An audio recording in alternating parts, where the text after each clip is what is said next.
देखिए, इससे ज्यादा बेशर्मी की कोई बात हो नहीं सकती। सरकार अल्पमत में है, सबको पता है।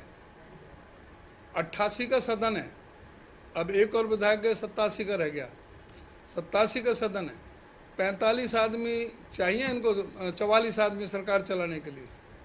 इनके पास 42 है, कांग्रेस के 30, 3 इंडिपेंडेंट जिन्होंने कांग्रेस को समर्थन दे रखा है 33, 10 जेजेपी के 43, एक अभय सिंह चौटाला इनेलो के 44, एक बलराज कुंडू 45 जब विपक्ष में हैं, इनको तो कोई अधिकार ही नहीं रह गया। ये अभी भी बेशर्मी से ये कैबिनेट की मीटिंग बुला रहे हैं, स्टाफ सिलेक्शन कमीशन के चेयरमैन की नियुक्ति कर रहे हैं और दूसरे फैसले लेने में लग रहे हैं, जबकि इनको पहले अपना विश्वास मत हासिल करना चाहिए।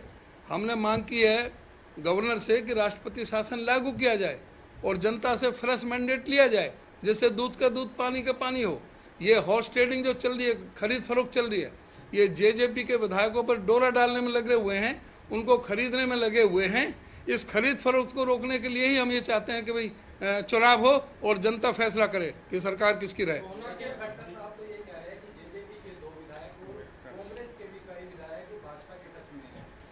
जेजेपी के 2 विधायकों से लिखवा कर दें, लें, मिलें, गवर्नर को जाकर के मिलाएं कि जेजेपी के 2 विधायक हमारे साथ हैं।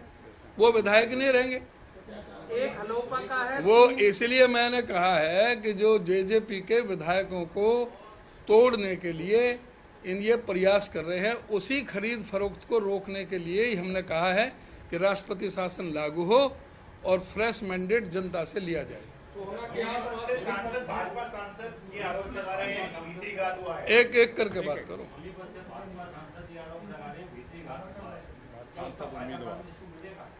जो सांसद बीजेपी के जो उम्मीदवार हैं, भीतर घात हुआ है, तो ये देखो कि वो जो कहते हैं कि अपनी पार्टी को कितना वो कहते हैं कि अनुशासित पार्टी है, ये तो उनके अपने ऊपर ही आ गया। उनका जो कैंडिडेट है वही ये कह रहा है कि भीतर घात हुआ है, तो फिर ये तो उनको सोचना चाहिए।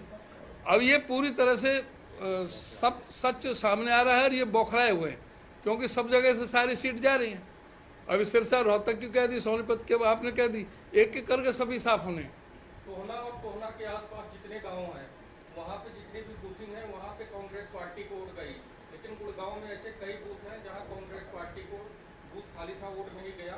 तो ऐसे में आपको क्या लगता है कि नहीं, देखो वो लोगों ने वोट डाल दिया अपना अपना, और हमें जनता के ऊपर भरोसा होना चाहिए।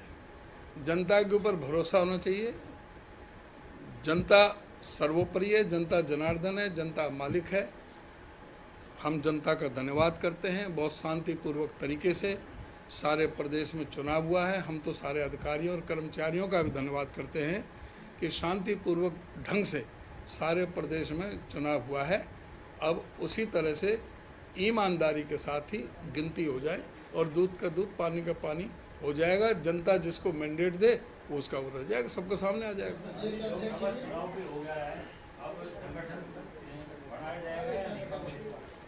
अब संगठन की तो बात में कर लेंगे। संगठन तो जो है ना पूरी तरह से अब कांग्रेस ने दिखा दिया ना कि कांग्रेस का संगठन कितने। ये पन्ना प्रमुख कहाँ गायब हो गए, ये आपको रिजल्ट बता देगा 4 तारीख को। पन्ना प्रमुख कहाँ है? 10 के 10 लोकसभा और विधानसभा का बाई इलेक्शन करनाल का। नहीं, वो अपनी बात कह रहे हैं, हम अपनी बात कर रहे हैं।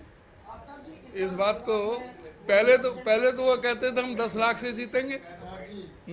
अच्छा, ये बताइए अध्यक्ष जी, कुछ ईवीएम का भी आपको लगता है कि बाद में ईवीएम पर ठीकरा फोड़ो, या अभी आपको थोड़ा? नहीं, देखिए ईवीएम का अलग से मैटर चल रहा है और वो सारे सुप्रीम कोर्ट तक है और सारे विपक्ष ने उसमें संयुक्त रूप से कहा है, कुछ शंकाएं जाहिर की हैं कि भाई हमेशा जब से चुनाव का सिस्टम हुआ है, भाई शाम को वोट खत्म होती है, उससे 2-3 घंटे 4 घंटे बाद उसका पता लग जाता है कि कितने वोट पोलिंग हुई, ज़्यादा से ज़्यादा अगले दिन तक सुबह तक। लेकिन ऐसा पहली बार हुआ है देश के अंदर कि जो 11वें दिन 11वें दिन 1,07,00,000 वोट बढ़ गए, 6.5%। तो ये एक अजूबा हुआ है, उसके ऊपर सभी आशंकित हैं और उसका सुप्रीम कोर्ट ने भी संज्ञान ले रखा है। वो सभी हमारा इंडिया गठबंधन उस बारे में सतर्क है और उसमें देखते हैं क्या होगा। तो हरियाणा में भी लग रहा है ऐसा हो सकता है, कई जगह शिकायत मिल रही है। अब जो ईवीएम में अब कहाँ कितनी बढ़ोतरी हुई है, ये अभी हरियाणा के आंकड़े हमारे पास आए नहीं है, जब आएंगे जब बताएंगे। स्ट्रॉन्ग रूम में है इस समय ईवीएम मशीनें, 3 लेयर सुरक्षा में रखी हुई है ऐसा। स्ट्रॉन्ग रूम में तो सारे देश में ही है, स्ट्रॉन्ग रूम में हम कब बता रहे हैं कि स्ट्रॉन्ग रूम में नहीं है। हम तो ये हम ये कब कह रहे हैं कि भाई खुले में है, किसी टीन के अंदर या किसी फड़ पर रखी हुई है। हम तो ये कह रहे हैं कि 1,07,00,000 वोट कैसे बढ़ गई, वो 11वें दिन क्यों बता रहे हैं, वो 11वें दिन क्यों बता रहे हैं। वो जिस दिन चुनाव हुआ था उससे अगर उस दिन नहीं बता सके रात को, अगले दिन जो फॉर्म 17C में सारी वो जानकारी होती है, अपलोड होती है। वहाँ अगर इलेक्शन कमीशन ऑफ इंडिया में नहीं तो जो स्टेट इलेक्शन है, यहाँ पर जो चीफ इलेक्टोरल अफसर है स्टेट का, वहाँ तो सारा ये कंसोलिडेट होकर के वहाँ जाता है डाटा, वहाँ पर कंसोलिडेट हो जाए और वहाँ पर उनको नहीं है तो यहाँ पर बता दे। लेकिन जनता को ऐसा कोई मौका नहीं मिलना चाहिए जिससे जनता को वहम हो, उसमें कोई किसी भी तरह का लोगों को कोई शंका व्यक्त करें, उनको संशय हो। तो इसको दूर करने का काम इलेक्शन कमीशन का है, उसमें क्या सच्चाई है ये सामने आएगी बात। कौन कौन सी सीट पे आपको लगता है कड़ा मुकाबला है, या फिर 10 की 10 जीत रहे हो? 10 की 10 हम कंफर्टेबली जीत रहे हैं, कहीं मुकाबला कहीं कोई मुकाबला नहीं है।